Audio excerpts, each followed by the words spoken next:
Sage Wanderer here, shooting from my living room in my house up on the hill. So, I do have a house. This is what it looks like. I haven't really shown my house before. This is just a portion of it. But at any rate, so I wanted to do a video about my bug out bag slash 72-hour kit slash get home bag. So a lot of guys, they go out and they make their bag perfect and they do all this prep work. But I'm just going to dump mine. I just pulled it out of the car, cold. This is how I carry it every day. This is my 72-hour bag, and I'm just going to dump it and see how well it's fared, see if I loaded it right to begin with. And, you know, I kind of, this is also an opportunity for me to repack it. But you get to see the real bag here. I didn't prep it beforehand, didn't make it perfect. This is how I've been carrying it. Let's see what you think of it. Let's see how good a job I did. So we'll just start taking it apart. You ready? First thing I got right here handy, is a knee brace. So if I have to leave my vehicle and walk, I want to make sure I've got good support for my knee. So I've got a stiff, reinforced knee brace in here for that. Out here, it's easy to get to. This is a trauma pack, and essentially this is straight up gunshot wound treatment. This is for in case you rip your arm off in an ATV accident or whatever. Now you got quick clot in here. There's a tourniquet in here. There's even a lung inflation kit in these. So I got one of those on this side and another one just like it over here. We're gonna pop the lid here, and then tucked into this little pouch, easy to get to, is my field binoculars, just some little Bushnell 10x25s. So there's that. This is controversial, but I do live in the North Country, so here I've got a Gerber hatchet, lightweight hatchet. See, it's ready to go, it's sharp. Some people can use their knife to baton with, and I would do that in a pinch, but honestly a hatchet is better when you live in the woods country like Oregon. So there's that. Like all my gear, you can see I've got the Blue Lives Matter, the back of the blue, subdued, you know, patch that goes right there. It identifies me as a good guy. Over here, this is more my backup knife. This is a Gerber, not Gerber, but, well, I think it is made by Gerber. It's Bear Grylls. It's a Bear Grylls knife. Not a big fan of them, but it's a get-her-done knife. And another thing that I carry as part of my kit is I carry my really awesome bench-made fixed blade fighting knife. It's on a battle belt that I also keep with me in my trunk all the time, along with a real set of outdoor boots in case I get caught in my flip-flops or something. But this is just a backup knife that I carry on the backpack so that I don't have to grab anything else. I grab this, I know I'm equipped. Let's see here. Well, you get to see some of my lack of preparation. So this right here is actually a canteen without a canteen in it. I took my canteen out. My son was getting sick with the flu one day, and I got it out to give him some water. And so I did not have it. God, I'm going to hate putting all this stuff back. But I do not have the canteen. It's loose in the car somewhere, so I guess I would have it. But that's one strike against me. My canteen is not where it belongs. But I do carry a canteen cup. This is military issue. I do really, really believe in these things for boiling water and cooking and just general use. You can't go wrong with these little guys here. Standard issue. Now this is a canteen cup stove. So this flips over, set it up on there, put a fuel cube right in here, and you got instant boiled water. So there's that. Let's open it up.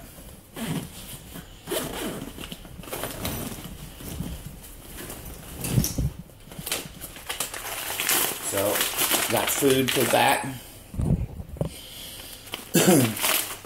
I carry this, there's some beef stew, lightweight, Mountain Home. This stuff is good for a very long time. This is good until 2047.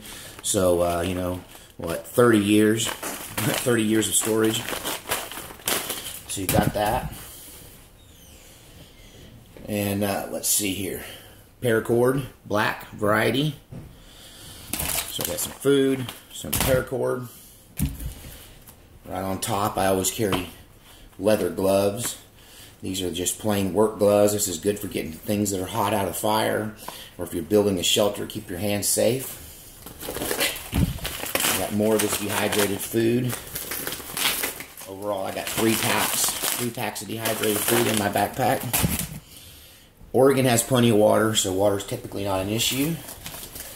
I have this little guy. One of these days, I'm going to open this up and see if I can survive with what's in there. But I've had this for years. I think my kids bought it for me. But it's just survival kit in a tin. There's just some basic stuff for survival in there. Maybe we'll open that in a future video. Let's see here. Got an extra beanie hat. I got the one I'm wearing here. But in case I forgot it, there's another one. Can't go wrong with these.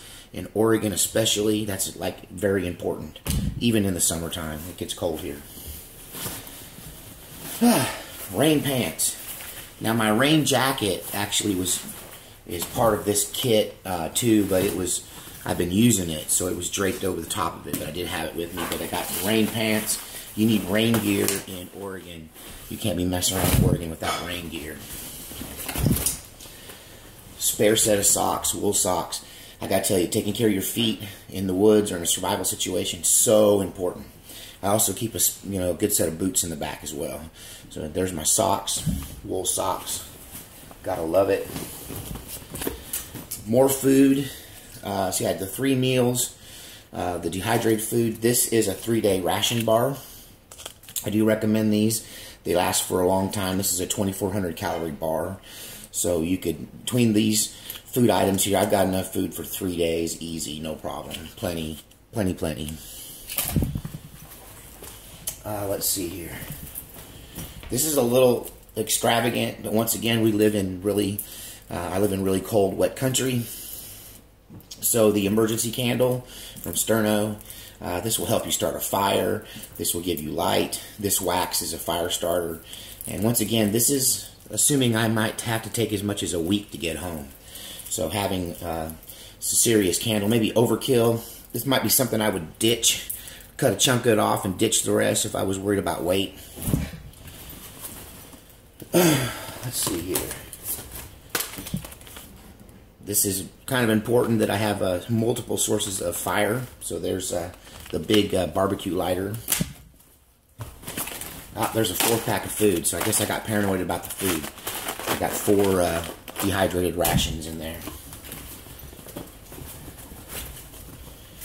Let's see. Zip ties. Can't go wrong with zip ties. You got to have lots and lots of zip ties. I believe in having these things as part of your kit. They're useful for a lot of things. This is some more cordage. This is elastic shock cord. You could use this for repairing tent poles. That's what it's for. But for building shelters, for getting stuff done, having some bungee like this, some tiny bungee is really important. So I got some of that. This is shelter making material. Now, also in my trunk, I keep a full size tarp. But these here are drop cloths. You can get them in the painting department. You can use this to waterproof a shelter. There's a lot of plastic material here. You can also use this to capture dew for drinking or make solar stills or anything using this.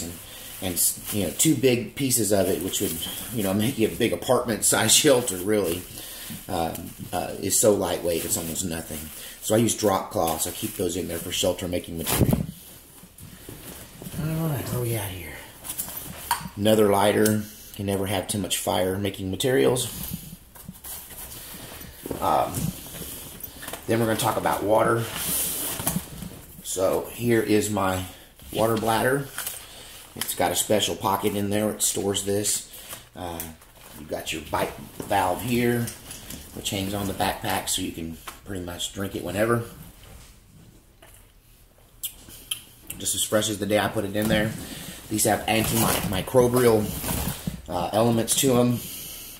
When you buy these H2O bladders, this one's from Alps, but this is 3 liters. So the 2 things together, I think I have more than a gallon when I have my my canteen in there as well. So that's the main compartment. We've got some other auxiliary stuff here. Other pouches to look at.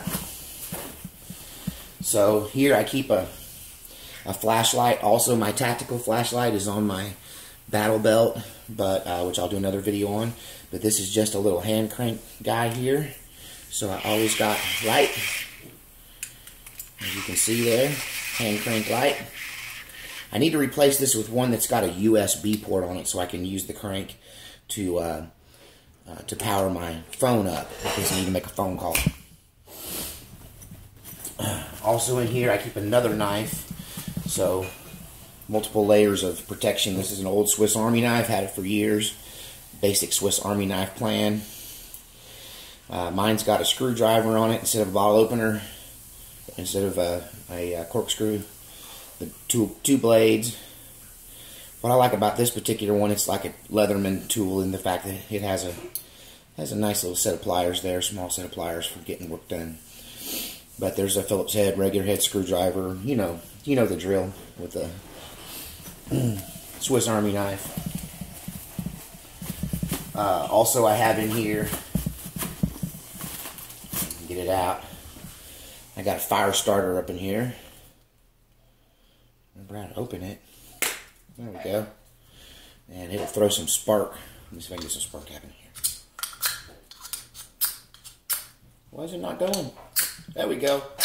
Now we got fire. So yeah, just a fire striker. It's got a little box in there to put cube fuel in, which I'm not sure I have any in there. But candle wax is a good fire starter also. And I may not have this in here, but this is why I'm unpacking, is to go through it. But cotton balls soaked in Vaseline inside of a film canister, any kind of little jar. Yeah, I couldn't get by without the coffee, so there's several cups of instant coffee there, which can be a real morale booster when you're trying to survive. Know what I'm saying? Gotta have some coffee. Basic survival. I got some big fishing hooks for set lines in there. Just I think these are like number 3/0, and I like that because you can set those up, and anything big enough to swallow that, you're going to have them for a while. They're not getting away.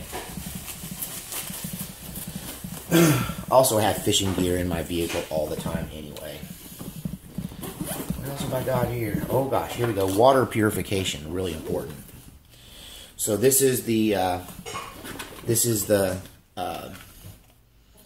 Sawyer Mini. I think probably the most popular water filter, good for 100,000 gallons if you take care of it. It comes with the little bladder system here. This is the kind that also go right onto a bottle. You can just stick this straw in here and suck water right out of the creek. But it'll purify anything pretty much. I love these. These are like these amazing magical towels that when you get them wet, they turn into a regular big towel. But the magic towel. Oh, we about done here? What else? I'm missing something else. More stuff in here somewhere. Is there another pouch? Oh yeah, I got side pouches here. Alright, so compass, obviously, that's really important, assuming you're going to be out of cell phone range. I also have a map in the vehicle. This is some more stop bleeding, basically quick clot, stop bleeding powder just in case of severe injury. Got a wrap here for any sprains or whatnot, help with bandaging. Basic survival medical kit here. I mean, I'm not going to break that open, but you know, rubber gloves, different size bandages. Yes, I actually keep a condom in there. There's many uses for those in wilderness survival. Put them over the barrel of your gun for one thing. Haul water in them, so yeah, I think they're important, along with all the other stuff. Yeah, side note, sorry about that. Alright, so that's the side pouch. I got one more pouch, I think, here. Once again, getting dry, staying dry, and keeping dry is really important in Oregon. So I got this. I got these big chamois towels, the ShamWow towel. Really important, lightweight, small size. packs away real easy, and this will get you dry if you fall in the river. You just get in an Oregon rainstorm. Getting dry is really important. What else have I got in here? Oh, and if you can't see, then that's no good. So I bought a good quality pair of reading glasses I keep in there as well. Forgot those were in there. I think that's it. That's everything. Didn't cover the Bear Grylls knife. You know, those are just basic useful blade. Doesn't compare in quality to my main knife, my Benchmade knife. This also has a little fire starter, part of the kit. Get it come loose without taking the knife off. There we go. So you can see that gives me another form of spark making. Comes with the knife. Alright. So, good, bad, and ugly. I probably could have some better medical supplies. My little medical kit needs some upgrading. But I do have traumatic medical gear for any kind of major stuff. Food, water, shelter, I pretty much got it covered. Yeah, what isn't in here is in my battle belt. So, anyway, Sage Wanderer here, giving you the breakout of my bag. And I suggest that you carry one of these in your car, especially if you're going to be going through the woods or anything like that, getting out of town at all. If you're just going to stay in town all the time, then this isn't that important. But sometimes I go across the mountains, sometimes I'm up fishing, and I need to have the ways and means to get home if I have to walk, which includes a good set of pair of quality boots that I keep in the car as well. And of course the van down by the river is a roll-in survival kit. So I don't even have one of these in there because everything I need is already there. But anyway, so till next time, I thought I would just show you break out my bag. Now I got to put all this stuff back and add some things if I need to. But I think I pretty much got it covered. If you see anything I missed, put it in there. But once again, this was just pulling it out cold, dumping it out on the floor, and showing you what I got. Sage Wanderer, till next time.